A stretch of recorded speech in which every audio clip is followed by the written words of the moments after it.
পুরা long term ambition যেটা যে বাংলাদেশকে আমরা গ্লোবাল ফ্যাক্টরি বানাতে চাই, সেটার সবচেয়ে প্রাইমারি ফ্যাক্টর কিন্তু হচ্ছে বা সবচেয়ে বড় ইনগ্রেডিয়েন্ট হচ্ছে পোর্ট ক্যাপাসিটি। পোর্ট ক্যাপাসিটি না থাকলে আপনি কিছু করতে পারবেন না, এটা তো আমরা সবাই জেনারেলি এগ্রিড।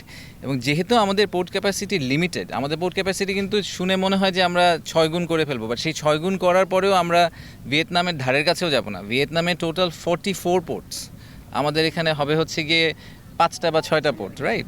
মাতারবাড়ি ধরে যদি আপনি হিসাব করেন, মংলা ধরে হিসাব করেন, সো পোর্ট ক্যাপাসিটি আমাদের স্টিল লিমিটেড। তো এই লিমিটেড পোর্ট ক্যাপাসিটিতে আমাদেরকে মোস্ট এফিশিয়েন্ট এবং বেস্ট ওয়েতে পোর্ট ম্যানেজ করতে হবে। তো বেস্ট ওয়েতে পোর্ট ম্যানেজ আপনি কীভাবে করবেন? বেস্ট অর্গানাইজেশন দিয়ে করাবেন, রাইট? তো ওয়ার্ল্ডের যারা টপ পোর্ট অপারেটর তাদেরকে আনার আমাদের মূল উদ্দেশ্য হচ্ছে যে আমাদের যেহেতু আমাদের ল্যান্ড লিমিটেড, আমাদের ক্যাপাসিটি লিমিটেড, সেই লিমিটেড ক্যাপাসিটিকে যাতে আমরা বেস্ট ইউটিলাইজ করতে পারি।